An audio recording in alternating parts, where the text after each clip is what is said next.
I cannot do this. So it usually says it's there it is. Okay. And now I can start recording.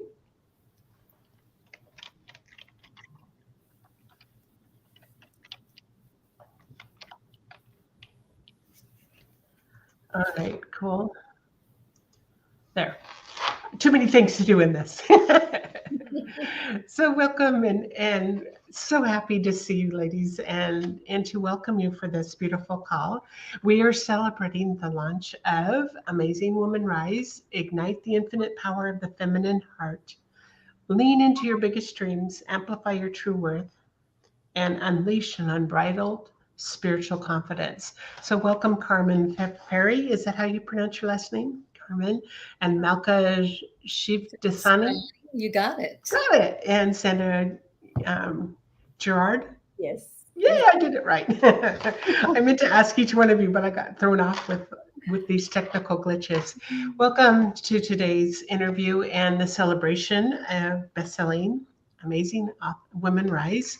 And let's join in conversation. And this is what, before we do, what Marsh asked us to read at the very beginning to set the tone for our conversation.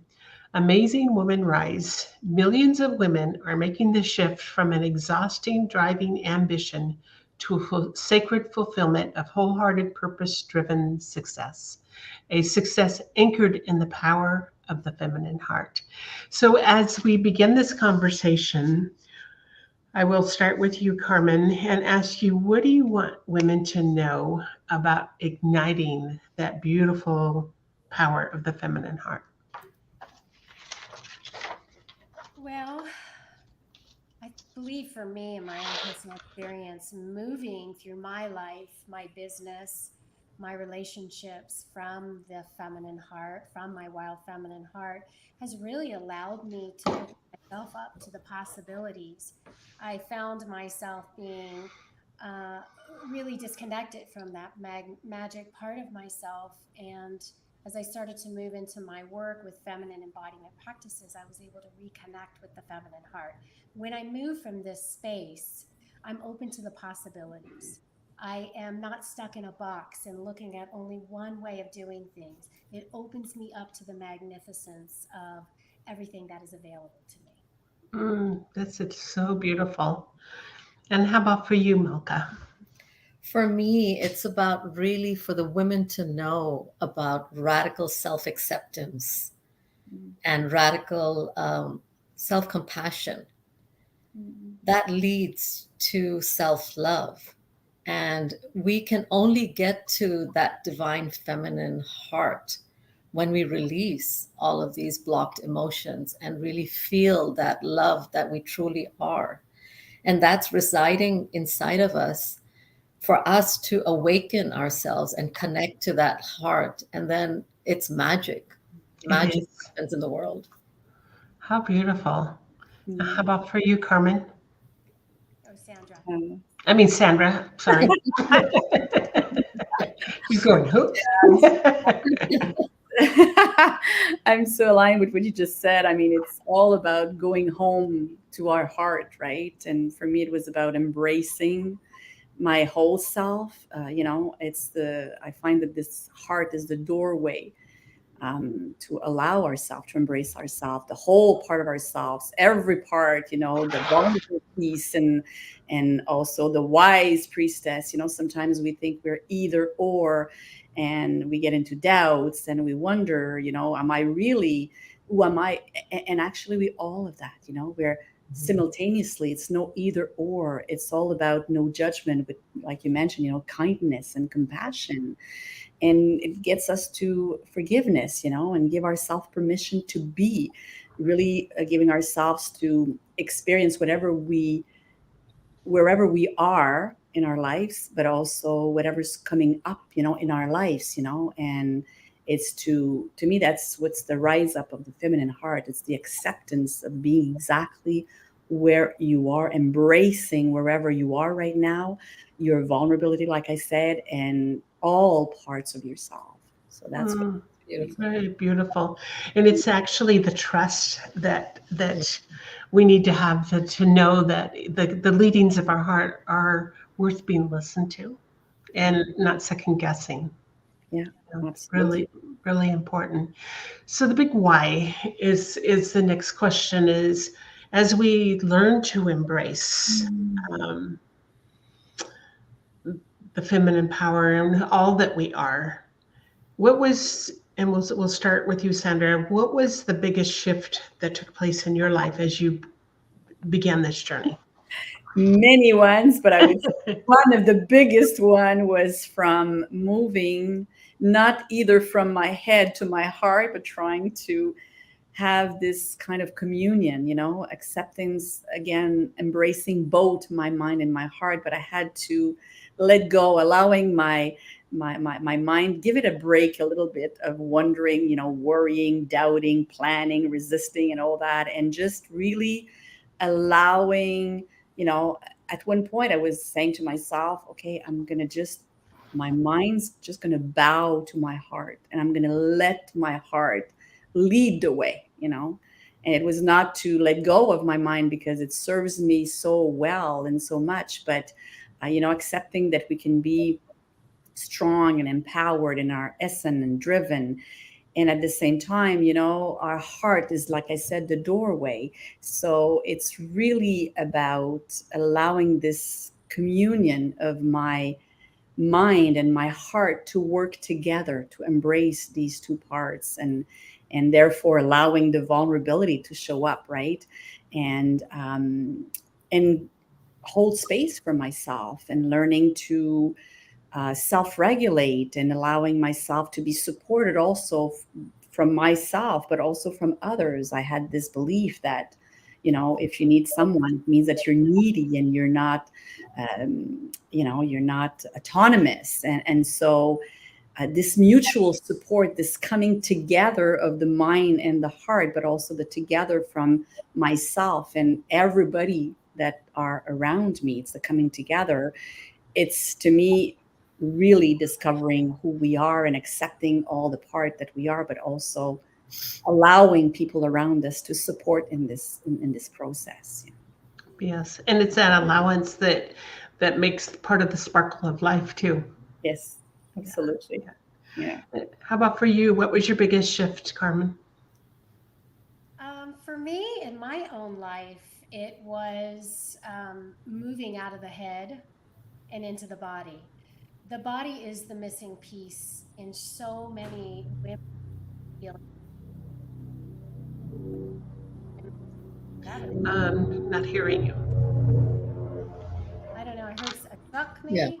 Yeah, There's a plane, I guess, I around. just had an airplane go It's over, like, so maybe that's what it we had snow clouds today. was. Snow today, but the body, our body is our living library, and it does keep a score, and it has so much valuable information. So when we get out of our head and start to move through the body and start using feminine embodiment practices like nonlinear movement, like breath, like dance, like sound, and we start to use those to start breaking through the layers of old patterning, conditioning, traumas, experiences, things that we've been holding on and storing for so long in the body. And women we have just been stuffing and stuffing and stuffing and going by this old story and paradigm that we've been fed, that this is the way you do it. And for me, I was just exhausted. I could not run my life from this old story of checking boxes, getting it all done. I was a single mom. I had to make things happen, and it was just exhausting. And what I realized is when I started to move into the body, I was able to move through very dense traumas, experiences. And when I do this work, it creates this incredible spaciousness where I can embody and have the capacity to hold more. My nervous system is my number one priority.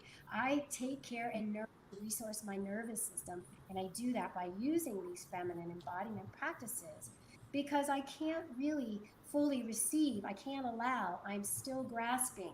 When I am balanced and in my nervous system, I am moving from a space of flow and trust and allowing versus gripping and going and holding on for dear life. It just allowed me to to live more from my inner wisdom than here. Beautiful. Takes me down a million paths, all scattered, and actually in a box where I'm missing out on all the magic of everything that's available. Everything is available to us, but we're told this is how you do it. And when we can get out of that and create more space, we can take on new ways of embodying it. Very beautiful. And Malka. For me, it was my life experience. I think life experiences come to you because it is a gift. And with me, my life experience was I had something happened to my son. He fell, freak accident, and became paralyzed. So in that moment, I didn't know how to deal with things. I really had to go inside my heart. And that's when there was a lot of confusion for many years. Of course, it was a long haul. But from that, I went on my hero's journey. And that really taught me of, to surrender and to accept what is, and then let go of what was, and then have faith in what will be. Because in this present moment, that's when miracles happen. That taught me how to go within, listen to my heart, listen to my intuition, and it brought me into my alignment, which is love. That's our essence, and love transcends all. That really brought me into that journey of self-love. And then only when I can take care of myself, then I can take care of others. So before it was just being in my head, doing, trying to cope up with everything, like what we women do. We wear so many hats. We do. Just want to nurture everybody outside of ourselves. And I found out that I needed to be my mother. I needed to nurture me and take care of me. So then that alignment, that force opened up slowly. And that's how I shined my light. And then that's how I think that's the service. When we take care of ourselves, we're really doing service to the world, because that's our frequency that we're living with. And anywhere we go, we vibrate on that level. And that's love transcending outwards. And whoever's in your energy will feel that. So that was a really big lesson, and small little lessons along the way to take me to where I'm today and still growing. That's beautiful, because, there's times when I think back even to times in my life where things were tough and I was feeling sad or depressed or whatever that comes our way when we're really struggling with something. And the difference of how you show up in the world when you're happy and joyful compared to sad and depressed. It's like night and day, what we're experiencing and how it reflects off on other people. And I know where I feel happiest and where I want to be, Exactly. And that's for all of us. So were there, for you, Malka, were there new actions that you had to start taking? What were some of the biggest things that you had to do in order to begin to accept all that was on your plate and still step into this feminine heart of yours? It was listening to my intuition, because I kept hearing things are going to get better, go on. So that gave me the fire, the force within to keep on going and to take care of my son and my family. So also trust and allow and don't know how. So just every step of the way, trusting that the next step will be given. And that is what really saved me, in gratitude. Gratitude every day really saved my life and saved my family. So I think those two things, like trusting, allowing, and gratitude, in no matter what situation you are in, because life happens, things are going to happen, the sadness will come, and allow yourself to be there until you move through it, have your tools. And that's really what helped me. And that's what I teach as a spiritual coach and with my clients, to really empower them to move forward. Beautiful. And what was the biggest step you had to take, Sandra?